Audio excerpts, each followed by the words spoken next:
दोस्तों, कंगना रनौत के साथ चंडीगढ़ एयरपोर्ट पर जो कुछ भी हुआ है वो सीधे तौर पर एक ऐसा इंसिडेंट है जिस पर सिर्फ चिंता जताई जा सकती है, दुख प्रकट किया जा सकता है, गुस्सा आ सकता है इस बात पर कि हमारे देश की सुरक्षा में तैनात एक सुरक्षाकर्मी अपने पर्सनल कारणों से अपनी प्रोफेशनल ड्यूटी का गलत इस्तेमाल करता है।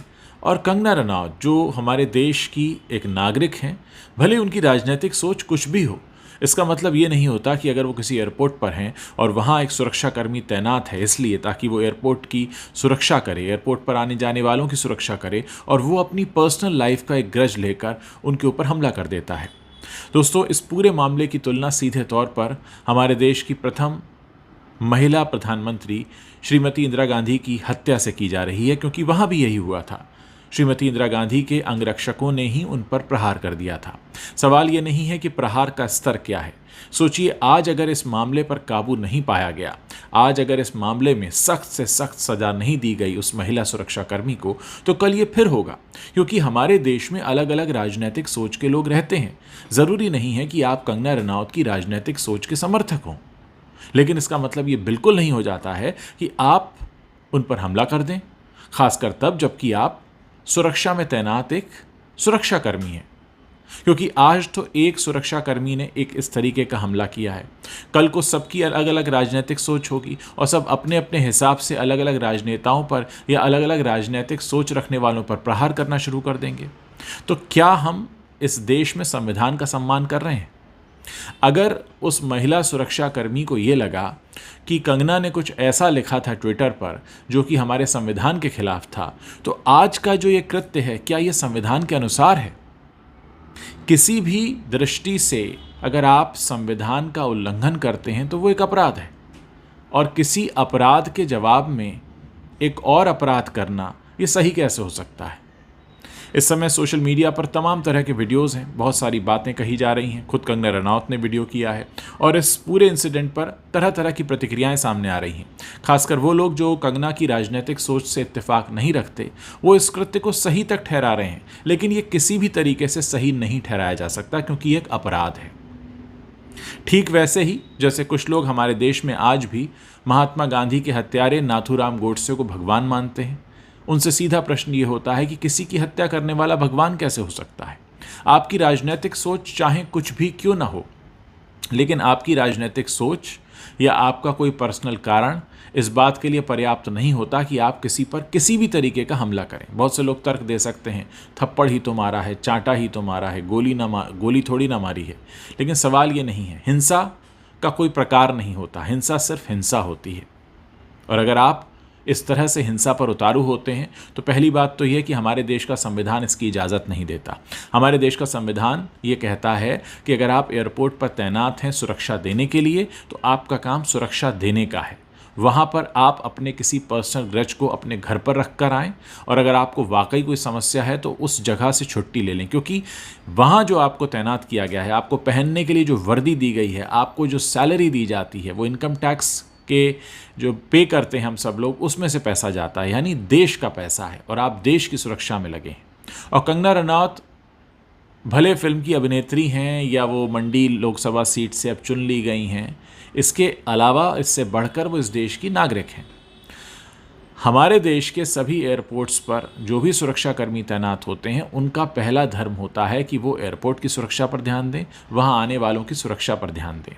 लेकिन अगर उनका किसी से कोई पर्सनल ग्रज है और वो इस तरह से निकालें, कल को सोचिए कि हम और आप न जाने कितने लोग इस तरह से रेलवे प्लेटफॉर्म पर जाते हैं, बस पकड़ने बस स्टेशन पर जाते हैं, कई बार एयरपोर्ट भी जाते हैं, और वहाँ पर तैनात कोई सुरक्षाकर्मी अपना पर्सनल ग्रज हमारे साथ निकालने लगे और ये सब बिल्कुल आम हो जाए, तो क्या आप स्वयं को सुरक्षित समझेंगे?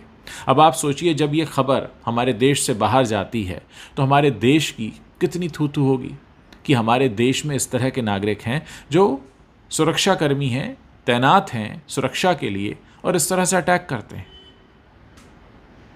मैंने जैसा इस वीडियो में कहा, इंदिरा गांधी के साथ जो हुआ था वो भी तो यही था। और सबसे बड़ी बात यह है कि ये अगर इसमें सख्त से सख्त कार्रवाई नहीं की गई, अभी तक तो सस्पेंड किया गया है कुलविंदर को, लेकिन आगे भी सख्त से सख्त कार्रवाई होनी चाहिए। ये सवाल एक गलत चलन को बढ़ावा देने का है। सोशल मीडिया पर दुनिया भर के लोग एक दूसरे को ट्रोल करते हैं, गालियां देते हैं। मुझे भी बहुत सी गालियां आती हैं। गालियां भी एक हिंसा का प्रकार है। जो लोग गालियां लिखते हैं वो भी एक हिंसा है। अगर आप स्वयं को व्यक्त करना चाहते हैं तो बहुत से शब्द हैं, हम सब पढ़े लिखे हैं, हम शब्दों का इस्तेमाल कर सकते हैं, लेकिन बहुत सारे लोग अपशब्दों का इस्तेमाल करते हैं। वो भी एक अलग तरह की हिंसा है, वैचारिक हिंसा है। तो मैं यहाँ पर अपना पक्ष रखना चाहता हूँ और मैं चाहता हूँ आप लोग भी अपनी बात रखें कि इस तरह की खबर आने के बाद बहुत सारे लोग जो भारतीय जनता पार्टी के विरोधी हैं, जिन्हें भारतीय जनता पार्टी की सोच से समस्या है, वो ये लिखने लगे कि अरे कंगना के साथ सही हुआ। कैसे कह सकते हैं आप? ये एक अपराध है। उस महिला सुरक्षा कर्मी ने कंगना रनौत के साथ भी अपराध किया, इस देश के साथ भी अपराध किया और इस संविधान को ताक पर रखकर उसने अपनी पर्सनल ग्रज इस तरीके से निकाली है। और अगर आज इसे नहीं रोका गया तो कल स्थितियां और भयंकर होती चली जाएंगी। इस देश में हर किसी को अपनी बात रखने का अधिकार है, शांतिपूर्ण तरीके से। अब तो सोशल मीडिया का साधन है, सबके हाथ में मोबाइल है। आप अपनी बात लिखिए, बोल कर बताइए, लिख कर बताइए, सही शब्दों में बताइए। लेकिन ये क्या कि इस तरह आप किसी पर टूट पड़ें। दोस्तों, ये बहुत दुख की बात भी है, हैरानी की बात भी है, चिंता की बात भी है और इस पर हमें सबको सोचना पड़ेगा। क्योंकि कल को अगर आप भी एयरपोर्ट पर जाते हैं, हो सकता है आपसे किसी की कोई निजी दुश्मनी हो और वो सुरक्षा कर्मी के तौर पर तैनात हो और वो आपके साथ इस तरीके से पेश आए, तो कैसा लगेगा आपको? क्या आप नहीं चाहेंगे कि इस देश में कानून हो जहां आप इसकी शिकायत कर सकें, इस देश में कानून हो जिसका उसे खौफ हो, इस देश में कानून हो जहां पर आपकी बात सुनी जाए? क्योंकि जिस वक्त एयरपोर्ट पर चेकिंग हो रही थी उस वक्त कंगना रनौत का कोई उसमें दोष नहीं था। ठीक है, उन्होंने पहले जो भी कहा था, लिखा था। अगर आपको कंगना रनौत के लिखे या कहे पर आपत्ति है तो आप वहां लिख कर और कहकर बता सकते हैं, विरोध प्रकट कर सकते हैं। लेकिन ये आपको इस बात की इजाज़त कौन देता है कि आप इस तरह किसी को एयरपोर्ट पर घेर कर और उस पर इस तरीके का प्रहार करें सिर्फ इसलिए क्योंकि आप कर सकते हैं? तो फिर तो ये जंगल राज हो गया। फिर कानून की कोई ज़रूरत नहीं है, फिर संविधान की कोई ज़रूरत नहीं है। और ऐसे क्या आप देशभक्त कहलाएंगे? इस देश में किसी भी तरीके का अपराध करने वाला व्यक्ति खुद को देशभक्त नहीं कह सकता, क्योंकि आप खुद ही पालन नहीं कर रहे हैं संविधान के नियमों का।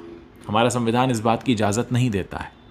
और बहुत सारे लोग हैं जो इस समय तारीफ़ कर रहे हैं इस इंसिडेंट की। बहुत सारे लोग हैं, मेरे पास कई सारे मैसेजेस आए, बहुत सही हुआ। कैसे सही हुआ? एक अपराध को आप कैसे सही कह सकते हैं? कल को आपके साथ भी हो सकता है, आप तब भी कहेंगे सही हुआ। इस पर सोचिए और प्लीज़ इसके नीचे कमेंट कीजिए, मुझे बताइए, इस वीडियो को शेयर कीजिए। और हाँ, कोशिश कीजिए कि अगर आप किसी के राजनीतिक सोच से इत्तेफाक नहीं भी रखते हैं तो उसे सभ्य भाषा में, सभ्य शब्दों में लिखें, बताएं, प्रकट करें। लेकिन इस तरीके से कानून को हाथ में लेना अपराध है और अपराध ही रहेगा और अपराध ही कहलाएगा।